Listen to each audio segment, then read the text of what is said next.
Swayam Prabha. Digital India. Educated India.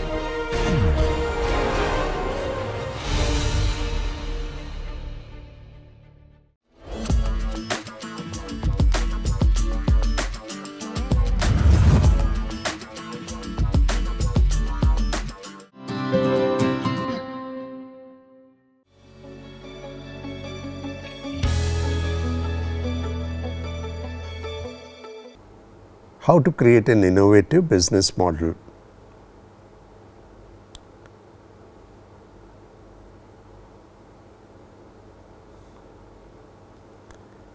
An innovative business model is a very high level strategic plan and a structure for creating and sustaining an innovative organization. So, it actually looks at all the components of the organization and puts it together. Here in this section, we look at all the points that are important to create an innovative business organization. First, start with the name of the proposed company, what are its key activities, followed by vision and mission. Vision is what would you like the company to do, and mission is how would the company do it. Team members along with the expertise, also expert advice and mentors for your organization, as well as who would you like to be the key partners. Okay, so, name, key activities, vision and mission, team members, mentors or expert advisors and key partners. So, let us look at what is the problem statement or the list top problems that are being solved by your organization. Again, list key opportunities for business that you have and the solutions that you have thought of. Okay, so, these are all lists. And what are the deliverables to the customer? What are the differentiating factors that you offer as your solution, and how would you position your organization? Okay, so, problem statement, opportunities, solutions, what are the deliverables, differentiators and positioning. So, let us look at what are the key resources that you need for your organization. It could be physical, finance, property, intellectual or human. What are the revenue streams? Okay, how you are going to generate funds for your company? Is it through sales, subscriptions, honorarium, consultancy, renting or licensing? What are the cost structures? Are there fixed costs or variable cost?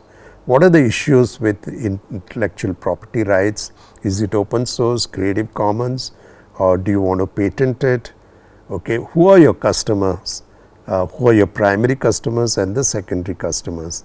What are the channels through which you can actually reach the customers, and what are your future plans, especially in terms of technology, materials and the media. So, again, key resources, revenue streams, cost structure, IPR, customer segment, channels and future plans. So, we talked a lot of these points. You have to put all these in terms of points. Okay. So, it kind of puts together all the things that are essential for forming an innovative business organization. Okay. And you can put it together in one canvas, all these points, and again as keywords. Okay. So, in a Jeffy you can get an overview picture of what your organization is like. We will move on to SWOT and SWOR analysis. As we saw in the previous section, is to do with strengths, weaknesses, opportunities and threats, and you look at it as soon as you put it into this 2 by 2 grid, okay, into the 4 quadrants. Okay, it helps you in taking decisions and improve your performances. Okay, and vertically, strengths and opportunities are helpful for your organization. Weaknesses and threats, you have to be careful because they could be harmful to your organization. Okay, strengths and weaknesses horizontally are internal to your organization, whereas opportunities and threats horizontally are external to your organization. Let us look at each one of them. Strength means what is uniqueness, advantages and what works well for your organization. Weaknesses is what to improve, what are the gaps in skills and expertise, and what are the limitations. Opportunities are market gaps, customer needs and value propositions. Threats are competition, new markets, technology and changing markets. Okay. So, these you can put down in terms of points. So now we'll move on to SOAR analysis. SOAR, if you look at it, strengths and opportunities are common with the SWOT analysis. Aspirations, results are the two factors that we've added here.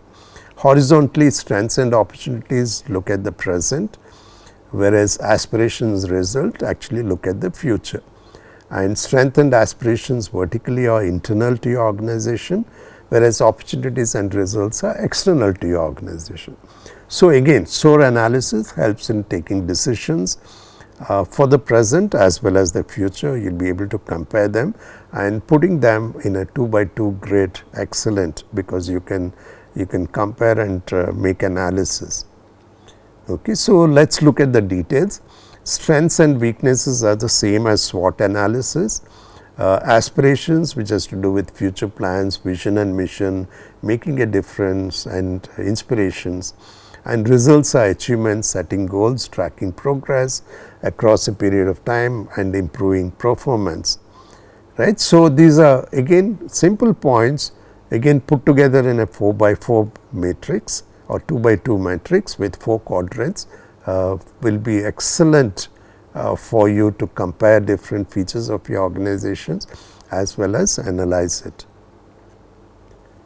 So, let us move on to pitch level presentation, which is actually a high level presentation of your innovative business model. In a very summarized manner, you kind of tell what your company is, what are the opportunities, what are the products, the services that are being offered, and what are your future plans. Okay, extremely good for convincing potential investors or getting partnerships or building as an introduction to your organization itself. Okay, so let's summarize it. We started with how to create a business model and make a canvas.